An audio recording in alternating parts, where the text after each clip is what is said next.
Hello नमस्कार दोस्तों, स्वागत है आपका आपके अपने YouTube चैनल बुक कीड़ा में। जैसा कि आप लोग जानते हैं कि आज CHSL का टीयर 1 का एक 3 शिफ्ट में एग्जाम हुआ है। तो दोस्तों आज हम तीनों शिफ्ट के बारे में अच्छे से एनालिसिस करेंगे कि एक जीके जीएस में क्या पूछा गया।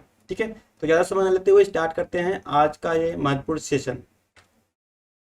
सबसे पहला क्वेश्चन पूछा गया था कि 1909 में भौतिक में नोबेल पुरस्कार किसे मिला था? तो मार्कोनी को मिला था। किसको मिला था? मार्कोनी को। अनुच्छेद 76 किससे संबंधित है? ये महान्यायवादी से संबंधित है। ठीक है, राज्य का महाधिवक्ता किस अनुच्छेद में है? ये 165 में। इसमें है 165 में। अनुच्छेद 23 किससे संबंधित है? ये बलात्श्रम से संबंधित है। चौथा हमारा है भाग 20 में किसका उल्लेख किया गया है? संविधान के संशोधन। संविधान के संशोधन किस अनुच्छेद में है? 368 में। ठीक है, ये कहाँ से लिया गया है? ये साउथ अफ्रीका से लिया गया है। ठीक है, IPL 2023 में ऑरेंज कप किसे मिला था? ये इस बार का क्वेश्चन है। शुभमन गिल। शुभमन गिल किस टीम की तरफ से खेलते हैं? गुजरात टाइटंस। गुजरात टाइटंस ये नई टीम बनी है। पहले 8 टीमें IPL में खेलती थी, अब 10 टीमें खेलती हैं। पहले 8 थी, अब 10 है। दो दो कौन कौन बड़ी है? एक गुजरात टाइटंस बड़ी है, एक यूपी। ठीक है, यूपी की टीम बड़ी है। नेक्स्ट हमारा है, ये तो पूछा था ऑरेंज कप, तो हम पर्पल कैप भी जान लेते हैं क्योंकि नेक्स्ट एग्जाम में पर्पल कैप भी पूछा जा सकता है। तो पर्पल कैप मोहम्मद शमी को मिला था। ठीक है, रुक्मणी देवी अरुंडेल किस नृत्य से संबंधित है? ये भरतनाट्यम से संबंधित। ठीक है, रुक्मणी देवी अरुंडेल को 1950 में पद्म भूषण से भी सम्मानित किया गया था। ये आपकी जानकारी के लिए है क्योंकि आगे के एग्जाम में ये पूछ सकता है। नेक्स्ट, रुक्मणी देवी अरुंडेल पहली ऐसी नृत्यांगना है जो राज्यसभा में गई थी। ठीक है, पंडित शिव कुमार शर्मा किस वाद्य यंत्र से संबंधित है? ये संतूर वादक। ठीक है, संतूर क्या होता है? जो चीज तार से बजती है उसे संतूर वादक बोलते हैं। ठीक है, जैसे वायलिन हो गया। ठीक है, सत्रिया नृत्य किस राज्य से संबंधित है? ये सत्रिया नृत्य असम राज्य में संबंधित है। ये भारत का सबसे नवीनतम नृत्य है। ठीक है, मुंडिया नृत्य किस राज्य से संबंधित है? ये झारखंड से। झारखंड की राजधानी क्या है? रांची है। G20 में भारतीय शेरपा कौन थे? अमिताभ कांत। ठीक है, अमिताभ कांत कौन है? नीति आयोग के दूसरे CEO। ठीक है, दूसरे CEO कौन है? अमिताभ कांत। ये नेक्स्ट एग्जाम में पूछ सकता है। G20 क्या होता है? ये G20 में हर एक देश के एक नेता जाके मीटिंग करते हैं। ठीक है, सातवां हमारा प्रधानमंत्री कौशल विकास योजना कब शुरू की गई थी? 2015 में। आठवां हमारा इनमें से कौन सी वित्तीय योजना नहीं है? वित्तीय योजना नहीं है, ये ऑप्शन में जो योजनाएं हैं वो बता दे रहे हैं। जो ऑप्शन में नहीं था उस इन तीनों में से वो आपको देख लेना है। ठीक है, प्रधानमंत्री सुरक्षा बीमा योजना यह एक योजना है वित्तीय। ठीक है, और दूसरा हमारा है अटल पेंशन योजना। तीसरा हमारा प्रधानमंत्री सुरक्षा बीमा योजना। ये तीनों योजना प्रधानमंत्री के द्वारा शुरू की गई थी। ये वित्तीय योजना है, ये PM ने स्टार्ट की थी, ये वित्तीय योजना है। और इसमें से जो नहीं होगा वही ऑप्शन हमारा सही होगा। नाबार्ड द्वारा 2002 में कौन सी योजना लागू की गई थी? किसान क्रेडिट कार्ड। ठीक है, नाबार्ड की स्थापना कब हुई थी? छठे पंचवर्षीय योजना में। छठा पंचवर्षीय योजना कब से कब था? 1980 से 85। तीसरा हमारा है पूर्वी घाट और पश्चिमी घाट को कौन से पर्वत से जोड़ता है? पूर्वी घाट और पश्चिमी घाट से नीलगिरी पर्वत श्रेणी जोड़ती है पर्वत। और नीलगिरी की सबसे ऊंची चोटी क्या है? दोदा बेटा। ठीक है, ये कहाँ पर है? ये तमिलनाडु में। ठीक है, नेक्स्ट हमारा है कौन सी नदी भ्रंश घाटी में बहती है? ये कौन सा था? ये ऑप्शन हमें अभी तक पता नहीं चला कौन कौन सा ऑप्शन दिया था। तो भारत में 3 नदियां भ्रंश घाटी में बहती हैं। कौन कौन सी? नर्मदा, ताप्ती और दामोदर नदी। ठीक है, ये 3 नदियां भ्रंश घाटी में बहती हैं। इसके अलावा जो भी नदी में दिया होगा भ्रंश घाटी में नहीं बहती है ऑप्शन दिया होगा तो इनके अलावा जो होगा उसको आंसर दे देना है। और अगर इन पूछा होगा कि भ्रंश घाटी में कौन बहती है तो 3 अलग नदियां होगा, एक इनमें से कोई होगा तो आप उसको टिक कर सकते हैं। नेक्स्ट हमारा है अली अकबर खान किस वाद्य यंत्र से संबंधित है? सरोद वादक हैं। यह एक हिंदुस्तानी शास्त्रीय संगीतज्ञ भी हैं। ठीक है, कौन?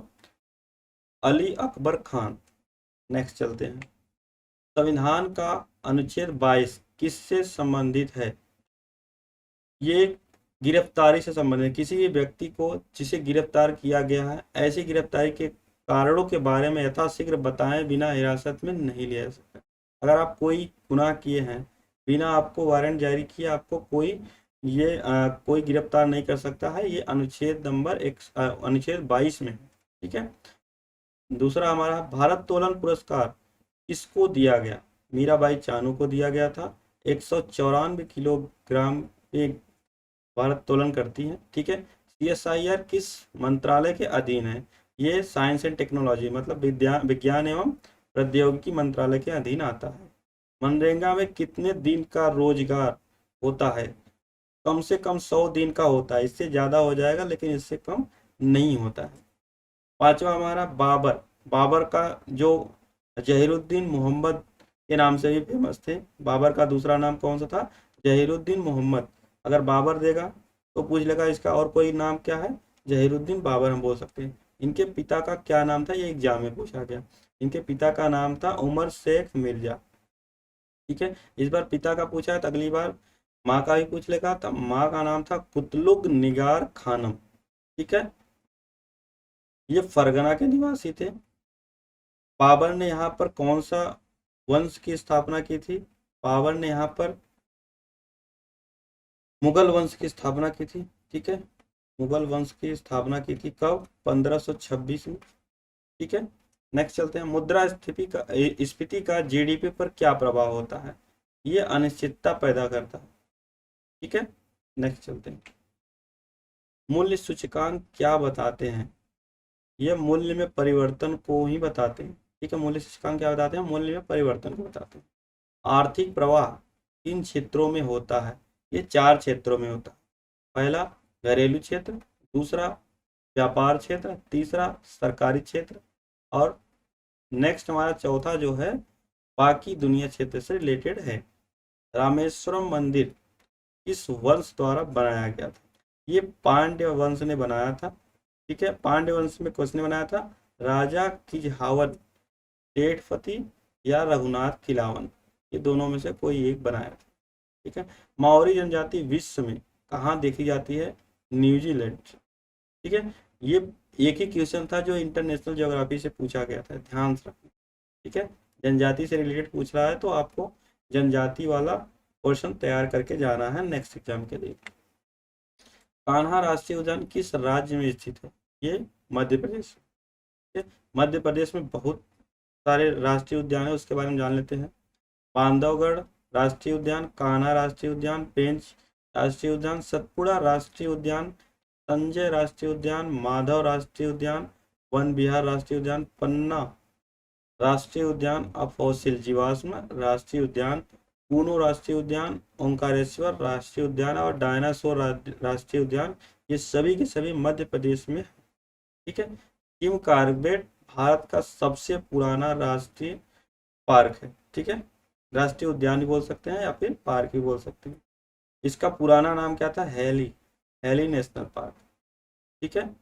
ये भारत का सबसे पुराना राष्ट्रीय उद्यान है या फिर राष्ट्रीय पार्क है। नेक्स्ट उत्तराखंड के बारे में जान लेते हैं। उत्तराखंड में भी बहुत सारे राष्ट्रीय उद्यान हैं तो उनके बारे में जानेंगे। पहला क्या है? जिम कॉर्बेट, गोविंद राष्ट्रीय उद्यान, नंदा देवी राष्ट्रीय उद्यान, फूलों की घाटी राष्ट्रीय उद्यान, राजाजी राष्ट्रीय उद्यान, गंगोत्री राष्ट्रीय उद्यान। ये सारे के सारे राष्ट्रीय उद्यान कहाँ पर हैं? आपके उत्तराखंड में स्थित है। अजंता एवं एलोरा की गुफाएं किस राज्य में स्थित है? ये महाराष्ट्र राज्य में स्थित है। ठीक है। गिरनार पर्वत किस राज्य में स्थित है? गुजरात में। गुजरात की राजधानी क्या है? गांधीनगर। गुजरात में एक गिर पहाड़ी है जो वहाँ पूरे एशिया महाद्वीप में सिर्फ गिर पहाड़ी में ही शेर रहते हैं। आपको और कहीं शेर देखने को नहीं मिलेंगे। ठीक है। गुजरात के गिर में। ठीक है। राइडर कप किस खेल से संबंधित है? ये गोल्फ से संबंधित है। विधवा पुनर्विवाह संघ किसके द्वारा स्थापित किया गया था? 1850 के दशक में विष्णु शास्त्री पंडित के द्वारा स्थापित किया गया था। ठीक है। तो लगभग 50 क्वेश्चन से एबव हो गया जीके जीएस का, और इसमें से मैक्सिमम क्वेश्चन बहुत ही सिंपल थे। आपको डांस से ज़्यादा पूछा गया है, ठीक है, नृत्य बोल सकते हैं, नृत्य से ज़्यादा पूछा गया है। और क्या पूछा गया है, गेम से रिलेटेड, खेल से संबंधित ज़्यादा क्वेश्चन पूछा गया है। और पॉलिटिकल साइंस मतलब पॉलिटिकल वाले पोर्शन से ज़्यादा पूछा गया। ये तीन आपको याद करके या फिर बढ़िया से पढ़ के जाना है, क्योंकि एग्जाम में यहीं से क्वेश्चन ज़्यादा से ज़्यादा पूछा जा रहा है। तो दोस्तों, आपको ये वीडियो कैसी लगी? अच्छी लगी है तो लाइक शेयर एंड सब्सक्राइब करना ना भूलें। मिलते हैं नेक्स्ट वीडियो में, तब तक के लिए जय हिंद दोस्तों।